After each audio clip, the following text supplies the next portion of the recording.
ఇవాళ ఇందిరా క్యాంటీన్ల యొక్క ముఖ్య ఉద్దేశము ఒక దిక్కు మరి మహిళలు చేతి వంట అమ్మ చేతి వంటలాగా ఖచ్చితంగా ఉంటుంది, రుచికరంగా ఉంటుంది, ఆత్మీయత ప్రేమ ఉంటుంది. కాబట్టి అందరూ మహిళలే మరి క్యాంటీన్స్ నడిపిస్తూ తక్కువ రేట్లలో అదేవిధంగా మంచి ఆత్మీయతను అభిమానాన్ని పంచి అమ్మ చేతి వంటను తినిపించడం జరుగుతుంది అధ్యక్ష. అదే కాకుండా ఇందిరా మహిళా శక్తి సంఘాలకు దాదాపు ఇప్పటికీ 20 రకాల బిజినెస్లను డివైడ్ చేసి 20 రకాల బిజినెస్లకి మహిళల్ని తీసుకురావడం జరుగుతుంది అధ్యక్ష. మహిళలు కూడా పెద్ద ఎత్తున ఇంట్రెస్ట్ చూపుతున్నారు అధ్యక్ష ఇవి పెట్టుకోవడానికి. కాబట్టి తప్పకుండా ఎక్కడెక్కడైతే అవకాశం ఉందో అక్కడ ఏర్పాటు చేయాలని మా సిఓ దివ్యా దేవరాజన్ గారి ద్వారా మరి కలెక్టర్లందరికీ డిఆర్డిఓస్ అందరికీ కూడా ఆదేశాలు అందిస్తాం అధ్యక్ష. మీరు కూడా ప్రజాప్రతినిధులు కానీ మరి లోకల్గా ఉండే డిమాండ్ను కూడా వాళ్ళ విన్నపాలు తీసుకొని తప్పకుండా అత్యధికంగా క్యాంటీన్లు ఏర్పాటు చేస్తాం అధ్యక్ష.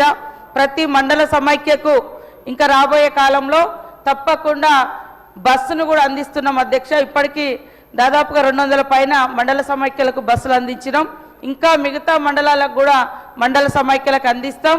తద్వారా ప్రతి మండల సమైక్యకు 70,000 రూపాయలు నెల ఇన్కమ్ కూడా రాబోతుంది అధ్యక్ష. వీళ్ళు ఏదైనా క్యాంటీన్స్ కానీ ఏదైనా బిజినెస్ కానీ 20 రకాల బిజినెస్లు మనం ఇచ్చినప్పుడు దాన్ని ఎట్లా నిర్వహించుకోవాలి, ఏ రకంగా సక్సెస్ఫుల్గా ముందుకు పోవాలి, బ్రాండింగ్ ఎట్లా అని కూడా 10 రోజులు హైదరాబాద్లో వాళ్ళకు ఒక్కొక్క సంఘం పేరుతోటి ఒక్కొక్క వాళ్లకు మరి ట్రైనింగ్కి వచ్చినటువంటి వాళ్ళకు 22,300 రూపాయలు ఖర్చు పెట్టి కూడా మరి ఈ బృందాలకు నాణ్యమైనటువంటి ఫుడ్ కానీ బిజినెస్ మెయింటెనెన్స్ కానీ ఉండే విధంగా వీళ్ళందరికీ శిక్షణ కూడా ఏర్పాటు చేస్తున్నాం అధ్యక్ష. తప్పకుండా ఇందిరా మహిళా శక్తి క్యాంటీన్లను విస్తృతపరుస్తాం.